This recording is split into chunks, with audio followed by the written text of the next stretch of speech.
Hi, I'm Sarah. You think you know the Civil War? Lincoln, Lee, Gettysburg, Bull Run. But what about Sarah Wakeman, who fooled an entire army into thinking she was a man? Or Mary Bowser, who spied on Jefferson Davis while serving him dinner? Or the 10-year-old girl who wrote in her diary as cannon fire shook her bedroom walls? Every war has two histories, the one written by generals and the one lived by real people. This is the Civil War you've never heard, told through the voices of soldiers who never made it into textbooks, women who broke every rule to fight, and children who grew up while their world burned around them. These aren't just stories. They're the heartbeat of history that's been beating quietly for 160 years, waiting for someone to listen. History books focus on generals and battles, but the Civil War was fought by ordinary people with extraordinary stories. These are the voices history forgot. Private Sullivan Ballou of the 2nd Rhode Island wrote to his wife Sarah just days before dying at Bull Run. "Sarah, my love for you is deathless. If I do not return, my dear Sarah, never forget how much I loved you." But not all letters were romantic. Union soldier Charles Wills wrote brutally honest accounts. "I am sick of war. The romance has worn away." Confederate soldier Sam Watkins described the horror with dark humor. "We were very lavish of blood and human lives where a little money would have purchased the same result." Women worries. Meet Sarah Rosetta Wakeman, a farm girl from New York who cut her hair, bound her chest, and enlisted as Private Lyons Wakeman in 1862. Her letters home reveal her secret. "I can tell you what made me leave home. It was because I had got tired of staying in that neighborhood." She fought bravely until dysentery killed her in 1864, still disguised as a man. Jennie Hodgers enlisted as Albert Cashier and served 3 years without detection. After the war, she lived as Albert for decades, collecting a veteran's pension. Only a car accident in 1911 revealed her secret. Historians estimate up to 750 women fought disguised as men. Why? Some followed lovers or husbands. Others sought adventure or steady pay. The 13 monthly salary was more than most women could earn anywhere else.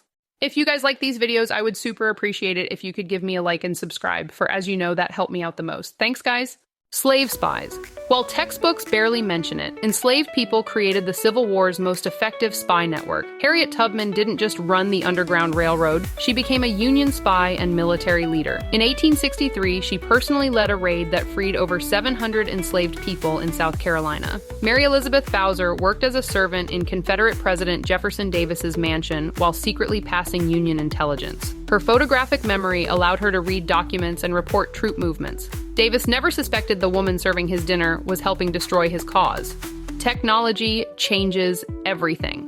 This wasn't your grandfather's war. The Civil War was the first modern conflict, transformed by technology that seems primitive now, but was revolutionary then. Railroads moved entire armies hundreds of miles in days instead of weeks.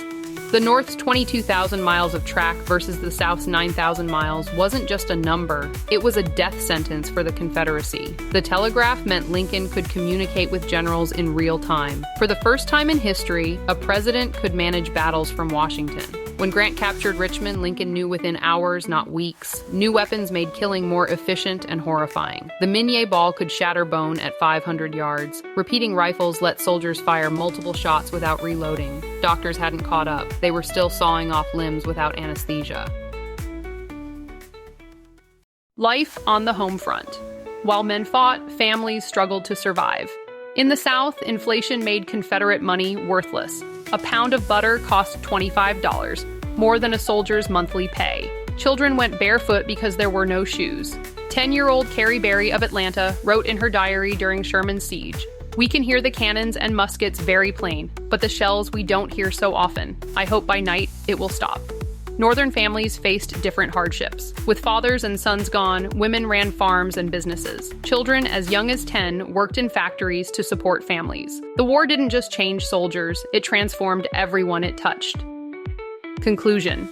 Numbers don't capture the human cost. Over 62,000 Americans died, more than all other American wars combined until Vietnam. But behind every statistic was a Sullivan Ballou writing love letters, a Sarah Wakeman hiding her identity, or a Harriet Tubman risking everything for freedom. These weren't just heroes in history books. They were real people making impossible choices in impossible times. Their stories remind us that history isn't made by distant figures. It's made by ordinary people doing extraordinary things when everything they know is falling apart. The Civil War ended in 1865, but these personal stories echo through generations, reminding us that behind every great historical moment are individual human beings with fears, hopes, and the courage to keep going when the world is on fire.